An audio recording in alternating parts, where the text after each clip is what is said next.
4, 3, 2, 1.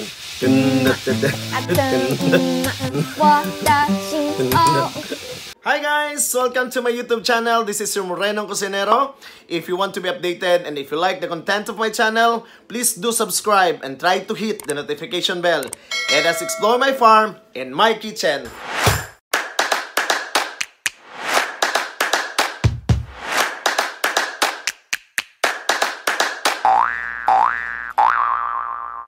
Hello mga ka-vlog-vlog.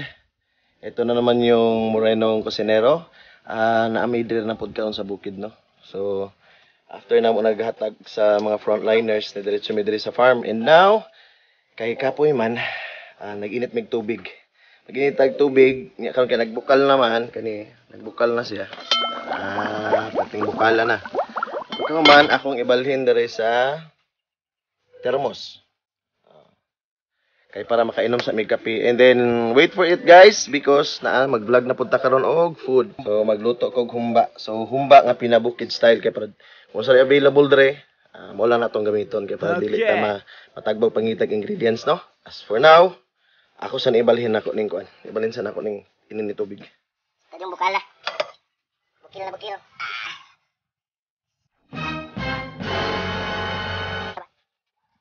Sudah ba ni? Nagpait tayo guys sa lagom na kuan guys. Okay, pura-pura na. Pait taas kayo. Pwede ni pababa. Isayangan ka sa tubig niya, wakagi kuan lang mapasok ko. Oh, puno na siya. Sige ta guys.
Instead na magamit tayo ng ng sugar, ito na ang gagamitin natin, ang real sugar cane. So, lalagay natin to sa ilalim para hindi siya masunog kaagad. And then, ang lasa nito guys, sobrang sarap. So, ang aroma niya, magkikreate ito ng sarili niyang tamis. And then, ito din ang magbibigay ng sarap ng ating humba.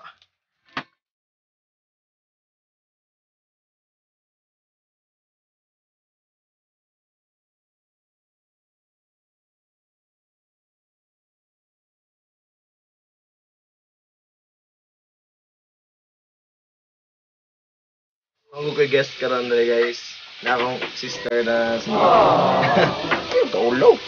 Kita na ako sa inyo kung niya kung sa ako na ito ipagamit. Kung sa purpose na niya.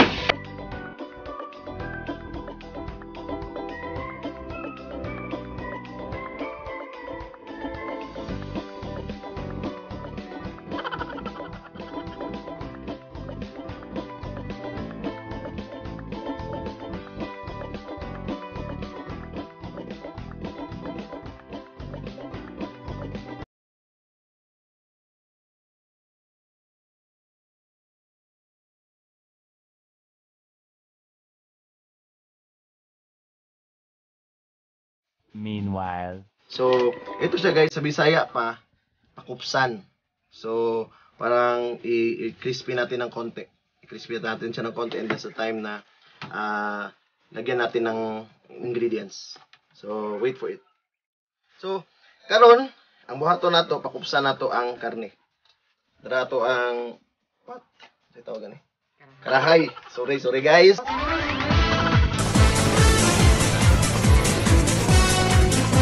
So, isa lang na nato siya. Painito lang nato siya para di magpilit ang karne. So,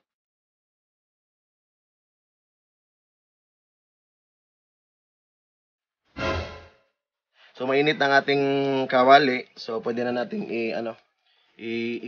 gawing crispy ang ating kasim. Konti, gawin natin siyang crispy. So sa Bisaya pa na siya sa mga kabis diha pakupsan, di ba? Pakupsan na to ni siya, pakupsan.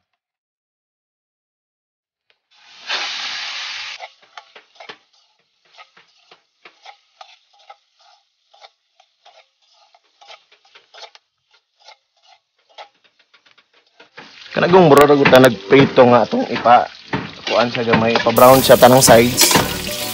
Kay gagamit din natin yung oil niya.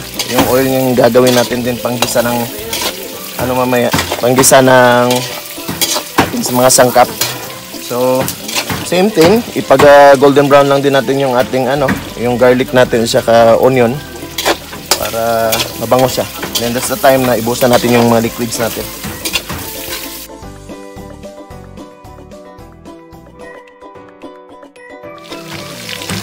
Okay, ito na yung tamang texture or pagka-golden brown or pagka-brown ang hinahanap natin.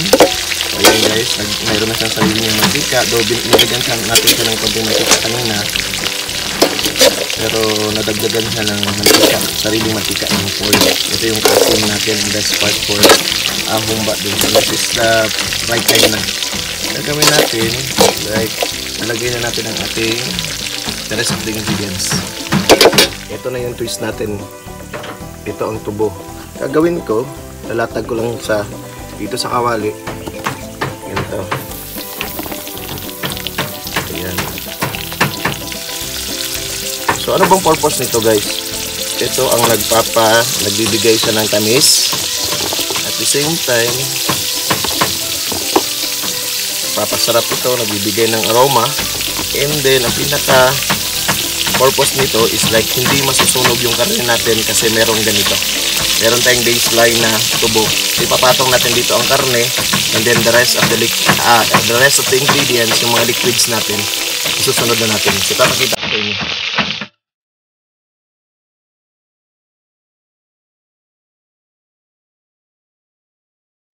Ibalik na natin itong naprito na natin na pork. Ayan, nalagay siya sa itaas. Ayan. And then ang ating pineapple. Ayan, lahat na, pati sabaw. Baka maging maalat siya, so huwag lang masyadong maraming huwag na natin isali yung tubig ng ng black beans para hindi siya maging maalat kasi lalagyan pa natin ng toyo mamaya. Ayan.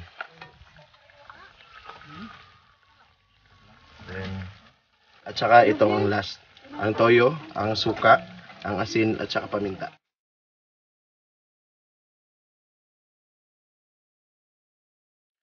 Tuara.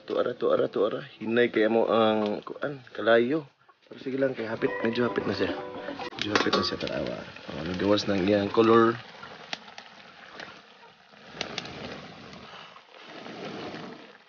Tara na, mo ang humba. Pero wala pa dahil. Itikin pa nato na siya.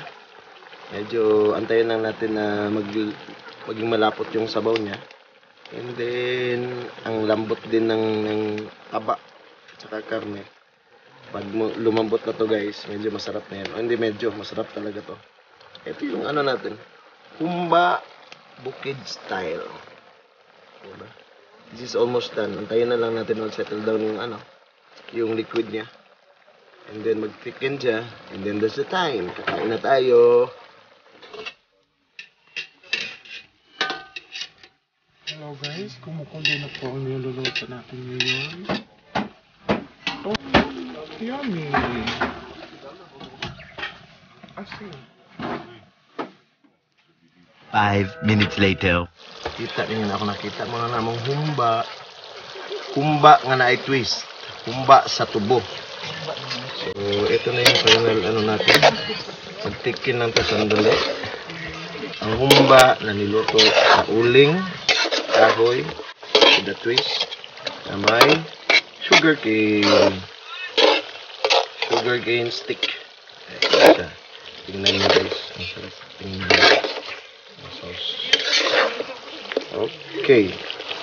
This is our final product.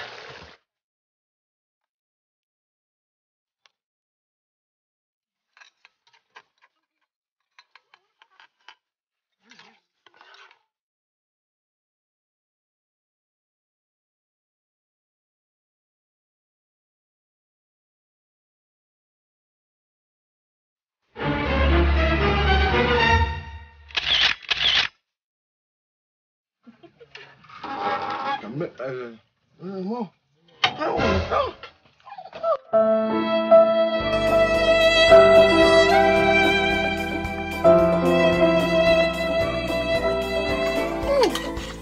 Ako,